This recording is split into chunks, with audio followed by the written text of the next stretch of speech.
I know I'm really late to the party when it comes to releasing a video about the controversy involving Project Hail Mary author Andy Weir, insert dated slowpoke meme here, but timeliness is something that I never really cared about on this channel, even to the detriment of growth. Please like, subscribe, and leave me a tip on Ko-fi. Because I always want to discuss all the things, even though I have finite time and attention span to work with. So I figured I might as well toss my proverbial hat in the ring. Not an actual hat, though, because why waste a good hat? Shit makes no sense. Even though this controversy occurred over a month ago. I just wanted to broach this topic because I think I have a pretty good take on it. Though before I sink my teeth into that said take, we need to discuss the controversy itself in order to get everyone up to speed on the events. You know, so we're all on the same page. Okay, so the Andy Weir controversy occurred just after the theatrical release of Project Hail Mary,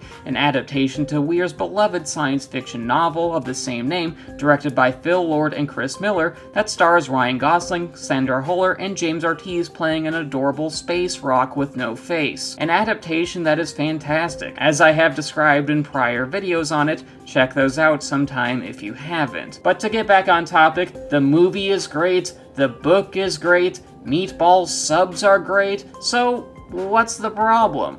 Well, this whole saga kicked off when Weir was a guest on The Critical Drinker, which is both a podcast and a YouTube channel hosted by Will Jordan. As both a podcast and channel, The Critical Drinker is unfortunately one of those outlets that permeates the geek space online. The channels and outlets that complain about diversity or basic human decency. In other words, The Critical Drinker is reactionary slop, which means that Andy Weir popping up for a nice chat with The Critical Drinker was very suspect.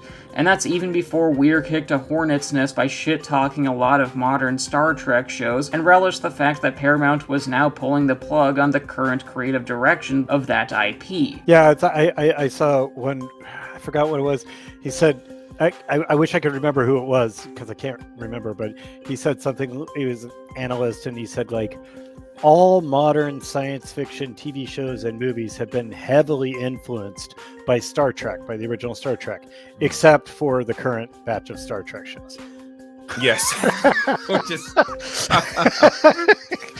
as it turns out, that may be self-correcting at this point, though, because that appears to have evolution appears to have taken its course on that one. Weir then dived in further with his take on modern Trek later on in the interview, and had some choice words for Alex Kurtzman, who oversaw much of the more recent Star Trek fare. So I pitched a Star Trek show to Paramount, and I had the showrunner. I was in a Zoom with the showrunners of all of the shows, and I'm just like pitching them my show idea.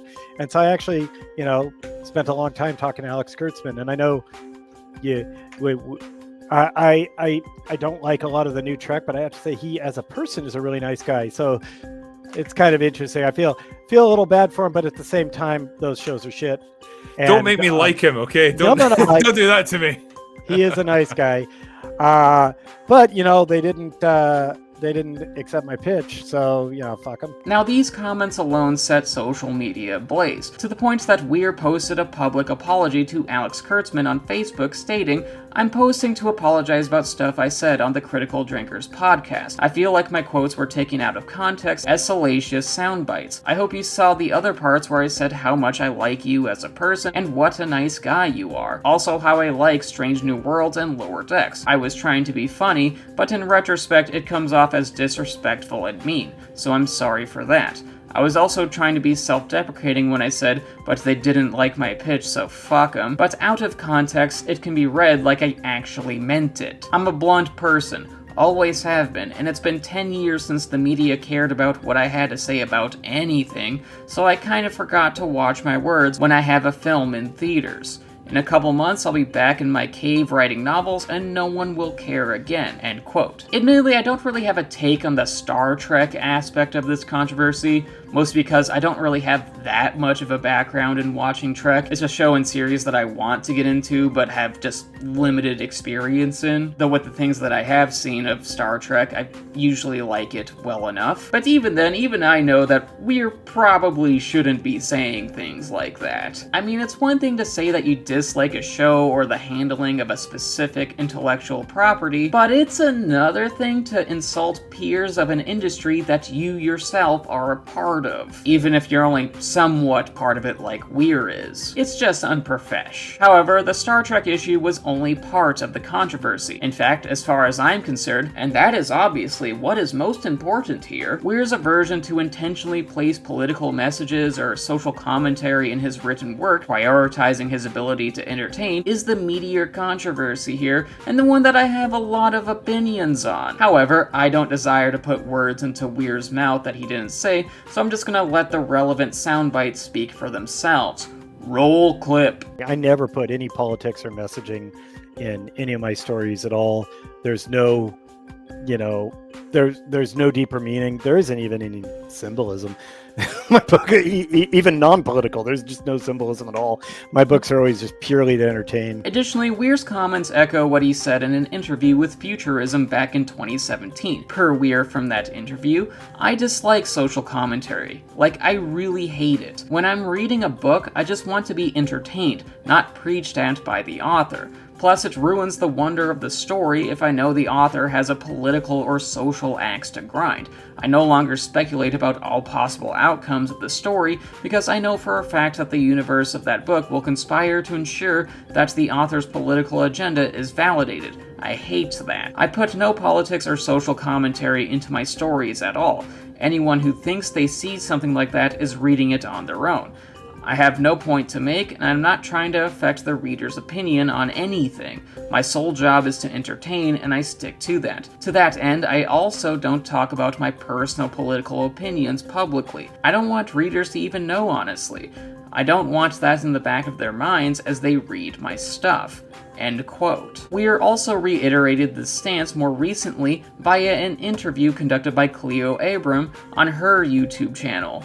Go Gadget B-roll. I'm not trying to change society, and I'm not trying to change anyone's opinion of anything. I firmly consider myself just an entertainer. I'm just writing stories to entertain. So I'm not trying to set your opinion or change your mind on anything. When you're done with one of my books, I want you to put it back on the shelf and say, that was cool. I enjoyed reading that. That was nice. That's it. That's the only effect I wanted to have on you. Maybe you tell some of your friends to read it too. But here is the thing.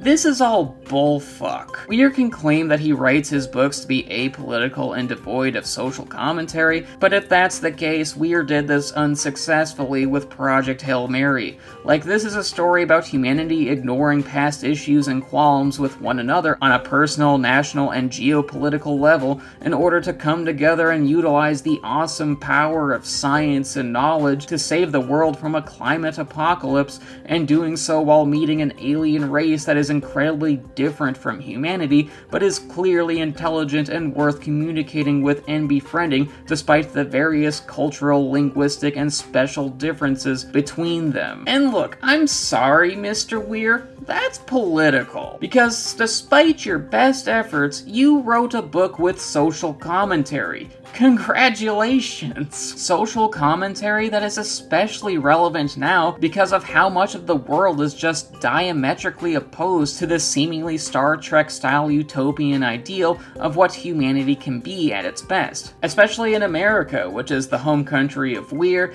and also the homeland of main character Ryland Grace in Project Hail Mary. Let me just go down this line by line. For example, Project Hail Mary might prize international cooperation, but in reality the geopolitical landscape is fractured with more countries abandoning the global order and thinking inwardly about themselves and only themselves. Like, international cooperation as it exists in Project Hail Mary can't be achieved when countries like the US diplomatically isolate itself from the rest of the world. Then there's how Project Hail Mary champions knowledge and science, whereas in the real-world US, no one agrees on an objective, observable reality anymore due to the pervasiveness of misinformation and conspiracy theories. And that's even before the fact that scientific research has been defunded.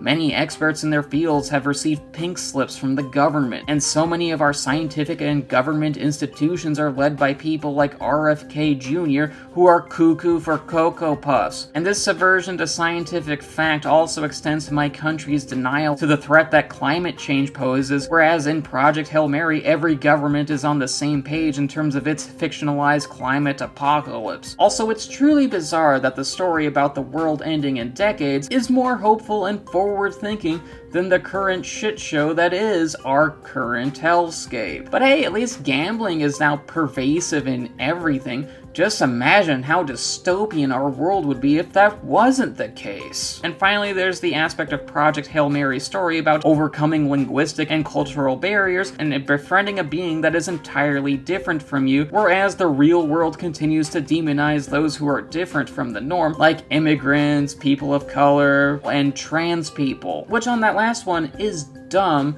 because as a trans woman, all I desire to do with my life is to talk about movies and video games, and listen to heavy metal. Also, I want to eat more pickles. I'm not a threat to anyone save for the 12-pack of Monster energy drinks that sit in my fridge. I just want to live my life in peace and play Fallout New Vegas with my IKEA shark. Like, that's it! Regardless, Project Hail Mary is political and contains social commentary. While Andy Weir might argue the contrary because he wrote Project Hail Mary for the sake of entertainment and the story doesn't reflect reality, the book and the movie represent an idealistic vision of what the human race should do and behave like when in this type of dire scenario. It represents the beliefs of the author. Because truly, Project Hail Mary has a message. Weir might not have intended for this to be the case back when he released Project Hail Mary, the book, back in 2021, but it's still true. And in 2026, with the release of the film adaptation,